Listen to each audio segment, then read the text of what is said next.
So if you have opened this particular file, which is data manipulation using pandas, so in this particular file you need data14.csv file. Okay, so what you will do, you will click on this folder on the left hand side, and here you will find the arrow symbol on the folder. Click on this arrow symbol, and here you will find the content folder. Okay, so inside this content folder you have to upload the data set which you have downloaded from the Google Drive link. Okay, so upload that file. I have that file right here in DT experiment number. This is the data 14 file. I have uploaded this particular file right here. Okay, so when you click on this content, you will find that data14.csv file will be present inside this particular content folder. Okay, after this you have to use the pandas for the data manipulation. Okay, so you have to rename this file. What is the name of this file? The name of this file is data manipulation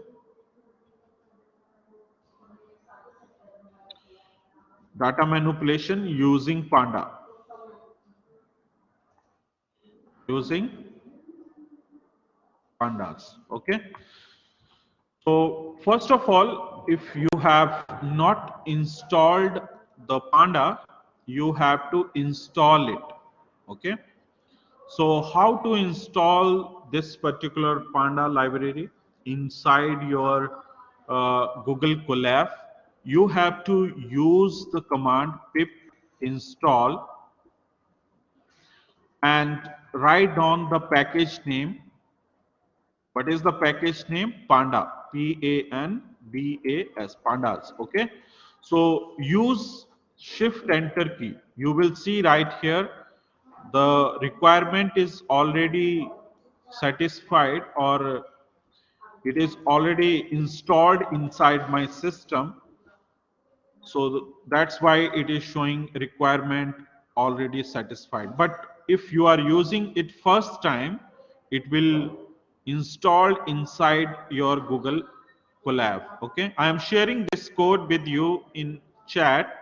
Open a chat and directly copy and paste this code inside your Google Colab document. Okay. We have to import that library inside the working library or working environment. Okay, or working notepad or working note, this Google Colab file. Okay, so what you will do, you have to use this import option to get the data inside this Google Colab. Okay, everyone. So import pandas as PD. Use this particular line of code. Okay, so you have to import panda. Clear, everyone? So use this import. First of all, you have to define what you will do in this case. Okay, so in the first case, uh, if a new user want to use your existing file, okay, he has to read the files. Okay, so what is the command and what is the purpose of that command? You have to mention that thing. Okay, so in the first line of code, what we are doing, we are installing installation of pandas. Okay, in the second line of code, what we will do, we will read CSV file. Okay, when we will write hash in front of any line.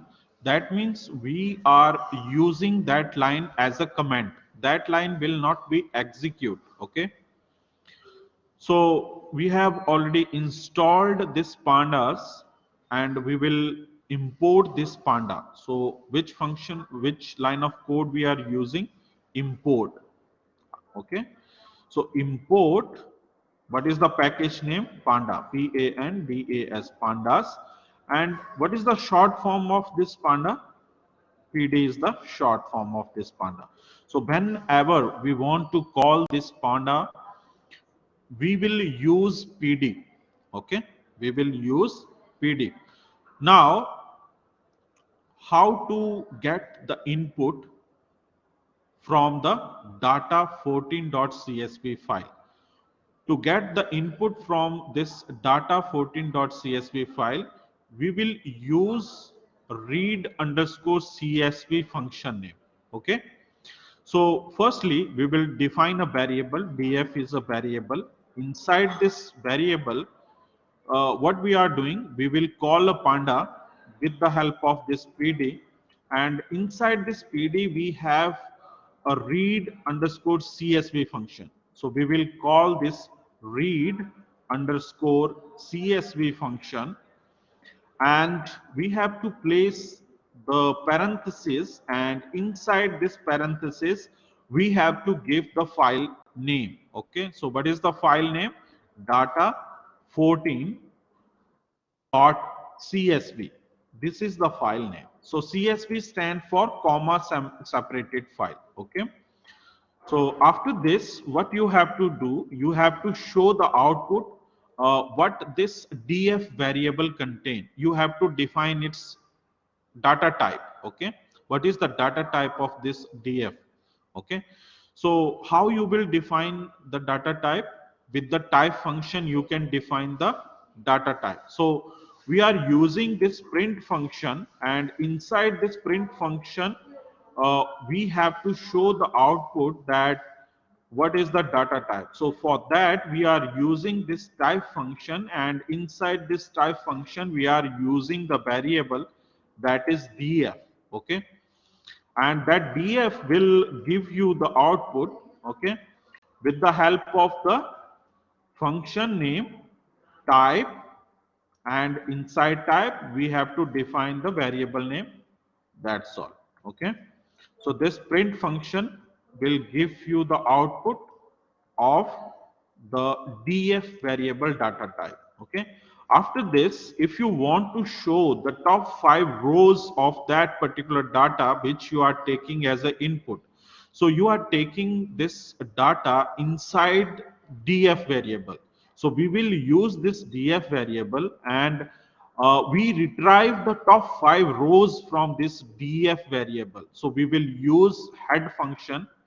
Okay, we will use this head function, and inside this head function you can define any number of rows. Okay, if you will not provide the row number right here, so it by default take top 5 rows of your data. Okay, so we will execute this line of code right here, and you will see the output. So what is the output? This print function is giving the output of this df variable data type. So you can see right here, this is a data frame. Okay, so df variable contain a data frame. Data frame means multiple columns and rows of that data. Okay, so this is the row starting from 0 to 4. That means this head will show the top 5 rows starting from the index value 0. So 0, 1, 2, 3, 4, that means 5 values. And on this side you will find all the columns which are present in this data14.csv file. .d types, you can see right here, it will show the values or show the data types of each column right here. Okay, d types. Okay, so you can also use df dot the shape function. Okay, df dot shape. So you can find out the shapes of this data frame. So what is the shape of this data frame? You can use df dot shape, execute it. You will find 12,067 rows are there and 8 columns are there. Okay, if you want to access only the rows, how you can access the only rows values? You can use the index value. Okay, you can use the index value. So what is the index value? Df dot shape, and inside the square bracket you have to define 0. 0 means row. Okay, so how many rows are there? 12,067 rows are there. If you want to find out the columns, you have to use the variable df, then you have to use the function shape, and inside this you have to define the index value 1. Index value 1 represent the column. So how many columns are there? Total 8 columns are there. Okay, if you want to access the bottom 5 lines of your data, so df is a variable where your data is present. You have to use the dot operator, then you have to use the tail function. Okay, and you can execute it. You will find that the bottom 6 lines of your data is shown right here. Okay, clear everyone? Now if you want to show the values present inside this particular data, okay, and if you want to show, let's suppose that 0 to 10 rows you have to show for 5 columns, how you can show? For that we have to use the I locations. Okay, so what is the formation for the data handling? You can access data from data set. You can use the syntax. What is the syntax? I first of all give the comment. Okay, so hash is used to give the comment. So you can use iloc function. So this iloc function you have to define. Firstly you will define the row value, then you will define the column position. Okay, you will define the column position, and you have to show the data. So where your data is present, your data is present inside df variable, and you will use I location. Okay, and in square bracket you will define the values. So you will start the row from the 0 and you will end at n minus 1 location. So let's take a value 11. So it will take the values starting from 0 to n minus 1. So 11 minus 1 equal to 10. So 0 to 10 value it will show. So how many rows it will show?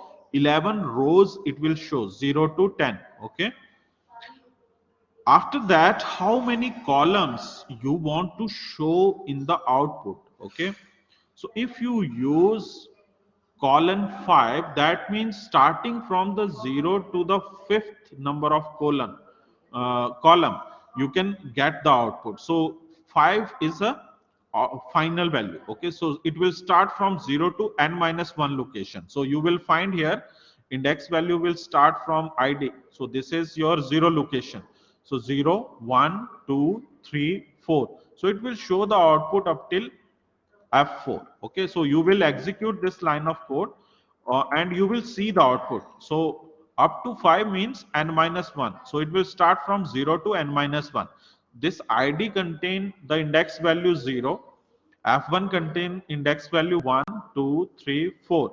So n minus 1, that means 5 minus 1 equal to 4. Up to 0 to 4 value it will display the column, whereas starting from 0 to n minus 1 location it will show the row. So what is the n minus 1 value right here? 11 minus 1 equal to 10. So it will shows the value starting from the 0 to 10. Okay, so this is the I location which will give you the output for the data access. Okay, let's take another example. If you want to take the input, okay, from this particular data, and you have to show the data starting from the line number, this row number 10 to row number 21, and set this value to minus of 2. It will eliminate last two columns. Okay, so what are the last two columns? This 6 and 7 are the last two columns. So minus 2 means it will subtract these last two columns, and it will show the output starting from ID to F5. Clear, everyone? Quickly give your response. So you can execute this line of code and you will see the output right here. It will show the output starting from ID to F5, and it will eliminate F6 and F7 column. We have to take the range starting from 20 to 31 for the row, and for column we will take the range starting from 1 to 5. Execute this line of code, you will find the output right here. The value will show right here from 20 to 30, whereas the column will shows right here starting from F1 to F4. That means it will start from the first location and it end up at the n minus 1 location. Okay, so what is the n minus 1 location for the column? 4 is the n minus 1 location, whereas what is the n minus 1 location for this row?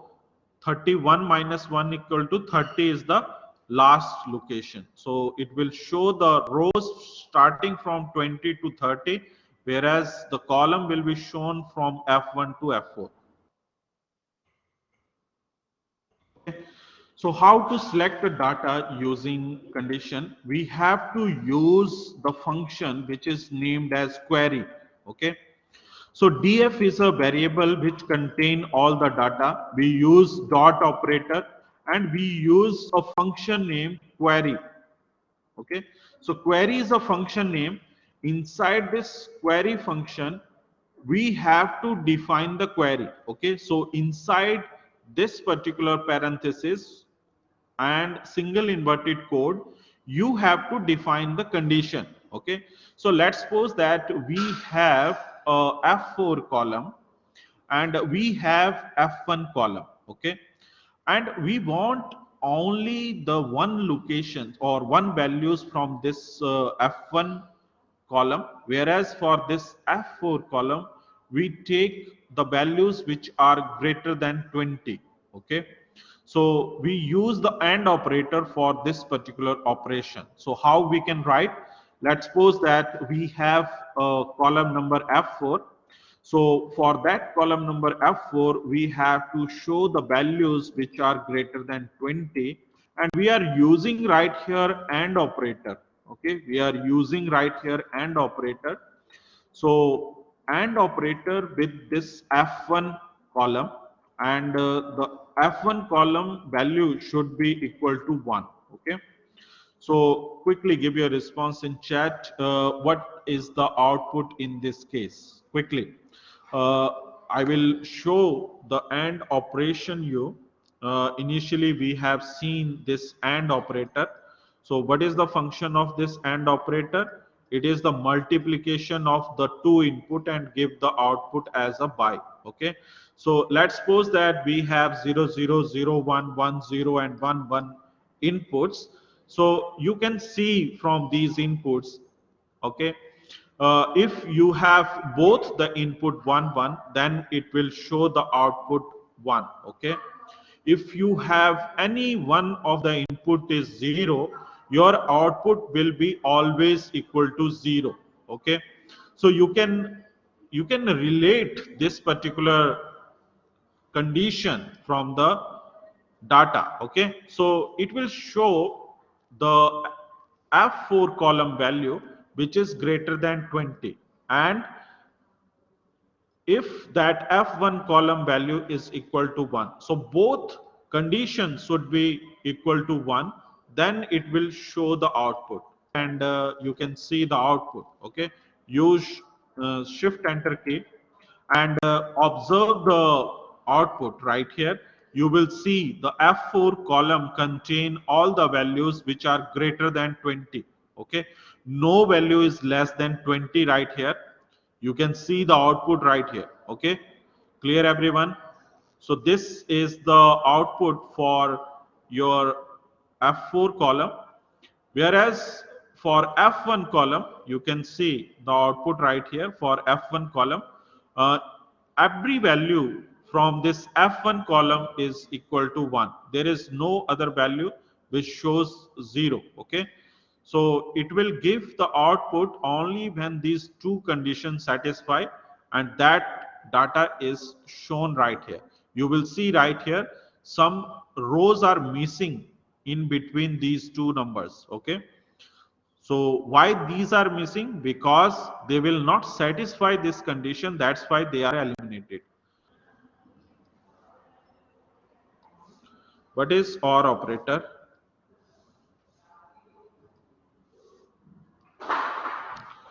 Okay, so OR operator is taking two input A and B, and it will add up these two input and give you the output as Y. Okay, so let's suppose that your inputs are 0 0 0 1 1 0 and 1 1. So any one of the input is 1, then it will give you output as 1. Okay, so you will get the output 1 when any one of the input is satisfied. Okay, so if this condition satisfy and this condition not satisfy, then also it will give you output. Okay, if both the conditions will not satisfy, then it will not give you the output. Okay, otherwise if any one of the condition is true, then it will give you the output. So quickly, 6036 rows satisfy this condition. Okay, 6036 rows satisfy this condition. Okay, again I am taking this example, and right here I am changing the value from 20 to 10. Okay, and I'm using this value, and you can see the output right here, how many conditions are satisfied in both these equations. Similar equation if I will use for the OR operator, then you will see right here, OR operator is this straight symbol. Okay, OR operator is this straight symbol, and you will see 6572 rows satisfy this condition. This 7460 rows, okay, are showing the output.